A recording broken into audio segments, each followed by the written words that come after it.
केंद्र आणि राज्य सरकार सर्वसामान्य जनतेच्या हिताचे काम करत आहे।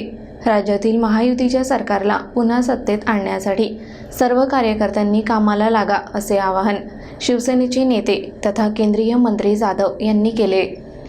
बुलढाणा जिल्ह्यातील वरवड बकाल आणि जळगाव जामोद येथे महायुतीच्या कार्यकर्त्यांचा मेळावा आणि सत्कार समारंभाचे आयोजन करण्यात आले होते। या कार्यक्रमात मार्गदर्शन करताना केंद्रीय मंत्री प्रतापराव जाधव बोलत होते। यावेळी व्यासपीठावर आमदार संजय कुटे, आमदार आकाश पुणकर, शिवसेनेचे जिल्हा प्रमुख शांताराम दाणे, भाजपाचे जिल्हा प्रमुख सचिन देशमुख, राष्ट्रवादीचे रंगराव देशमुख यांच्यासह अन्य पदाधिकारी उपस्थित होते। राज्य सरकारने मुख्यमंत्री लाडकी बहीण योजनेअंतर्गत महिलांच्या खात्यात पैसे जमा केल्याबद्दल केंद्रीय मंत्री प्रतापराव जाधव यांना महिलांनी राखी बांधून कृतज्ञता व्यक्त केली। केंद्रीय मंत्री प्रतापराव जाधव पुढे म्हणाले की गेल्या 2 वर्षांमध्ये सर्वसामान्य जनतेसाठी राज्यात महायुती सरकारने काम केले आहे। त्यामुळे 2024 मध्ये पुन्हा महायुतीचे सरकार सत्तेत येणार आहे।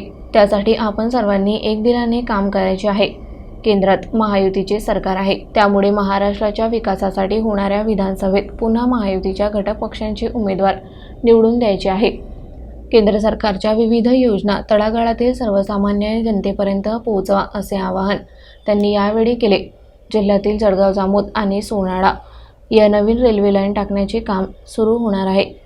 भविष्यात ही रेल्वे लाईन जलम ते जळगाव जामोद ही रेल्वे जोडून उत्तर मध्य रेल्वे मार्ग जोडण्याचे काम केंद्र सरकारच्या वतीने केले जाणार असल्याचेही त्यांनी यावेळी सांगितले।